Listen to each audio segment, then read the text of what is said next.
Something different happened last fall. For the first time in a long time, I made a Pixel phone as one of my daily drivers, and it's a decision I don't regret after putting the Pixel 8 Pro through countless photo shootouts and comparisons against all the best phones around.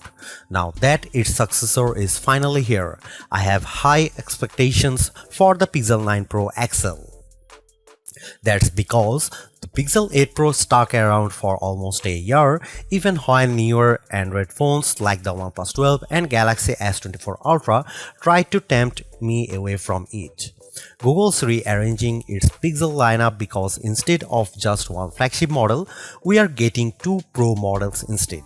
Technically speaking, the Pixel 9 Pro XL is the direct successor to the Pixel 8 Pro because of their similar sized screens, whereas the Pixel 9 Pro has a much smaller display. I break down all the details about them in my Pixel 9 and Pixel 9 Pro versus Pixel 9 Pro XL comparison.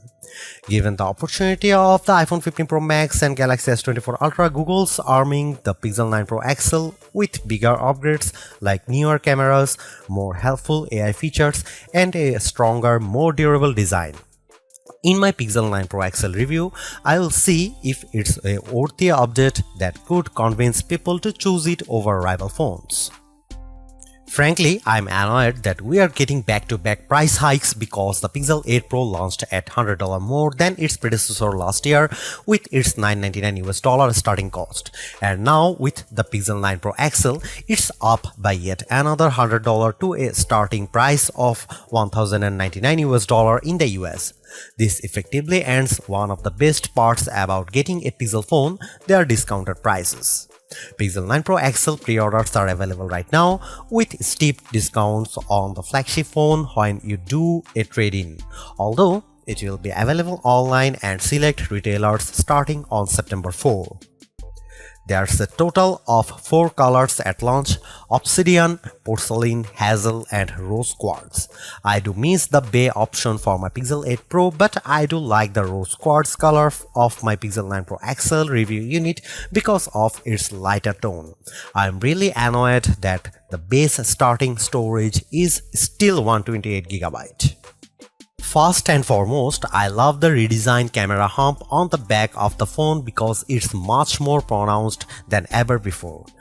The elongated pill-shaped protrusion in a departure from the edge-to-edge camera bar in past Pixels, but it's exactly what it needs to set it apart from other phone designs.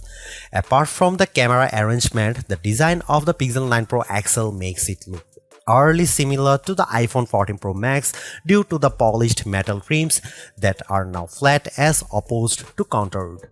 I know others may like this change, but it doesn't feel as comfortable to hold as the rounded edges of the Pixel 8 Pro, so it's something I'm just going to need to get used to. Despite this, at least it's still sporting the same matte gloss surfaces as before to give them that always clean, smooth look. Google claims that the design is twice as durable as the Pixel 8 Pro with its IP68 construction, especially with Corning Gorilla Glass Victus 2 protecting its screen.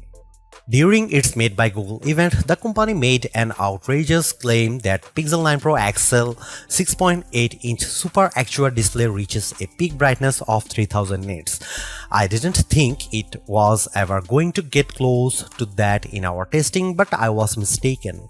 Hands down, the Pixel 9 Pro XL has the brightest screen we have ever tested, reaching a blinding peak of 2469 nits, a substantial improvement over the 1526 nits of the Pixel 8 Pro.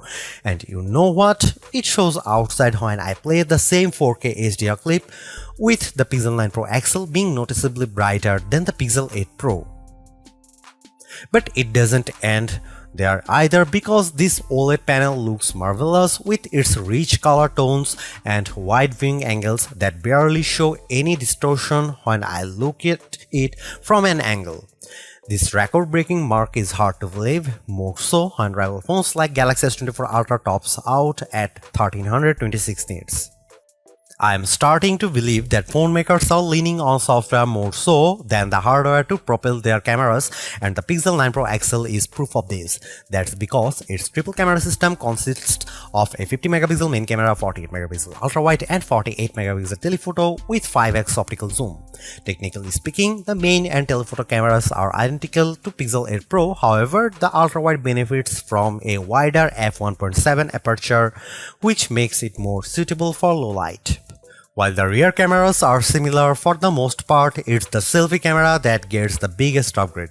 A pixel crunching 42 megapixel autofocusing front camera with a wider 103-degree field of view. I won't spill the beans on how it performs just yet, but it's undoubtedly a big upgrade if you intend on using it a lot.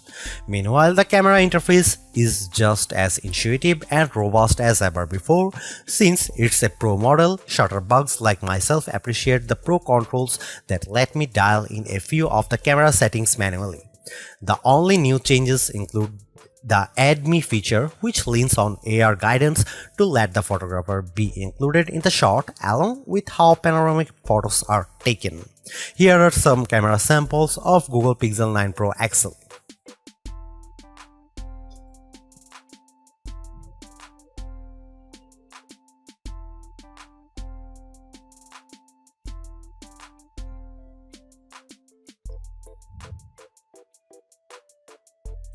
Another reason to choose the Pixel 9 Pro XL is because of its ability to shoot at up to 8K 30 FPS, whereas the previous Pixel 8 Pro caps out at 4K 60 FPS.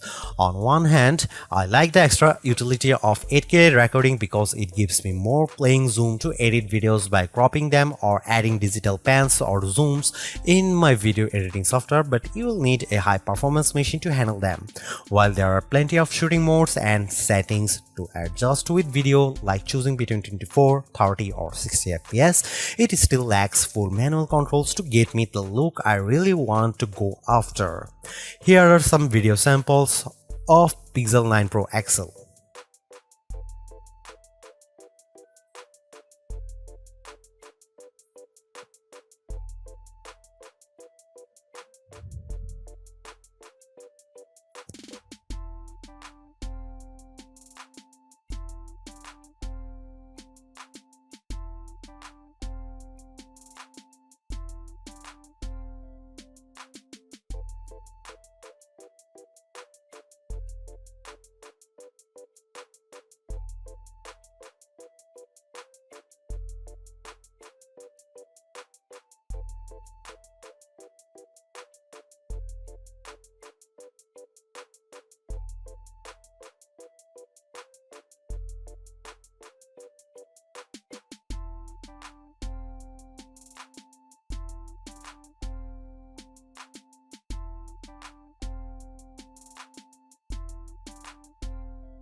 The biggest area of opportunity for the Pixel 9 Pro XL is without a doubt its processing performance, mainly because last year's Tensor G3 underperformed against rival chips like Apple's A17 Pro and Qualcomm's Snapdragon 8 Gen 3.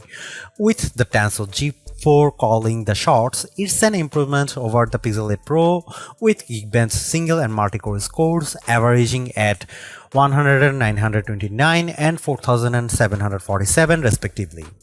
On paper, it beats Pixel 8 Pro's scores of 1699 and 3666, but it trails the performance benchmark results of the iPhone 15 Pro Max and Galaxy S24 Ultra. Despite this, I am happy to report that its performance is buttery smooth and responsive with all the normal functions I do on my phone. I am also pleased by how it manages to keep more apps in memory with its upgraded 16 GB of RAM, which means less refreshing if I am multitasking. Over on the graphics performance side of things, it's a minimal gain running 3D benchmarks Wildlife Unlimited test to see how its GPU handles. Its 55.63 FPS score in well in line to what I expect out of a flagship device, but it's barely an improvement over the Pixel 8 Pro's 52 FPS score. And compared to the Galaxy S24 Ultra and iPhone 15 Pro Max, the Pixel 9 Pro XL doesn't come close to matching their insane frame rates. But don't let GPU performance tests be the single determining factor, because I loaded up Age of Origins and Modern Comfort without any hitch to either of their performances, even when there's a lot of action happening. The Tensor G4 might not be the speediest piece of silicon on the market, but it's certainly bringing along improved power efficiency. That's because of Pixel 9 Pro XL has 5060 mAh battery, which is marginally better than the Pixel 8 Pro's 5050 mAh1. Given how the Pixel 8 Pro came up short at 10 hours and 3 minutes in our battery benchmark test, I'm impressed that Pixel 9 Pro XL beats it in stunning fashion, clocking at 14 hours and 37 minutes at its longest.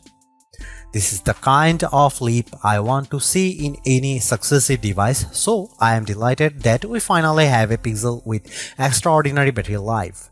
It has taken years to get here, but it's lasted me easily through a day with little worry. In fact, it hovers around 15% battery life each night right before bedtime. Battery life is a key area people look at when buying a phone, so it's long overdue that a Pixel can finally keep up with the competition. On the flip side, the Pixel 9 Pro XL also gets a boost with faster 37W wire charging, which is slightly off from Pixel 8 Pro's 30W charging. This results in getting 63% charged when in 30 minutes of charging, while the Pixel 8 Pro got to 59%.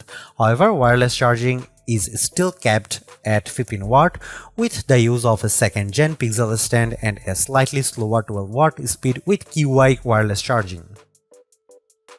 Usually, Pixel devices launch with latest version of Android, but Google's choosing to launch the new Pixel 9 lineup with Android 14 as opposed to Android 15. I know there are people who are on the fence about this decision, but I'm not. Yes, there are certainly new features that accompany Android 15, but the new exclusive Pixel features are enough to tide me over. Of course, AI features play a huge part in Google's phones, and the Pixel 9 Pro XL is no exception. While it doesn't gain as many features as what the Pixel 8 Pro introduced, I do like how the majority of them have a practical purpose. Here's all the new AI feature. First of all, Google Gemini is the virtual assistant that handles everything on the phone, from asking it to create a list of places to visit on your vacation to controlling your favorite smart home devices. What's even better is that I can access Gemini Live by pressing on the corresponding button in the Gemini app. What I am impressed most about Gemini Live is the assistant's ability to handle natural conversation, like when I ask a follow-up question while it's speaking. It's even better that it sounds like I am having a conversation with an actual person.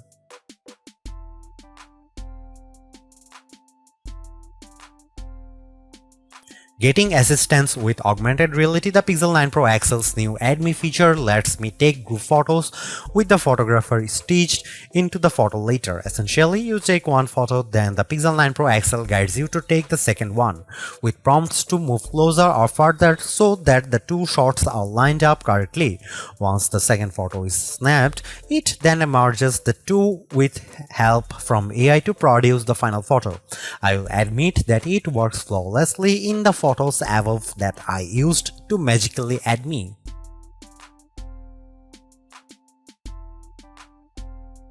Technically a new feature within Magic Editor. I love how the new Reimagine feature uses generative AI to tweak my photos. It works based on backgrounds which I used to changes up the shots with the photos above. By writing down my request in a text box, I am surprised by how it generates the new set of images in less than 4 seconds. While it does accurately produces what I want, it can still occasionally mess up, but it works nicely for the most part. The first image is the original one in the gallery above, and the rest are generated with the Reimagine feature. Pixel Studio uses a text box to generate new images and sketches based on my description. I asked it to make an image with black cats fighting against Teenage Mutant Ninja Turtles on the bench, and I am astonished by what it produces. Yeah, I get a good chuckle from all of them, but it was super quick at generating the images. No other phone currently offers anything similar to this out of the box, so it's a tool I can see myself using. Call screen has been one of my favorite AI features, with the Pixel 8 Pro allowing Google Assistant to take phone calls on my behalf. But the Pixel 9 Pro XL gains the added convenience of call notes.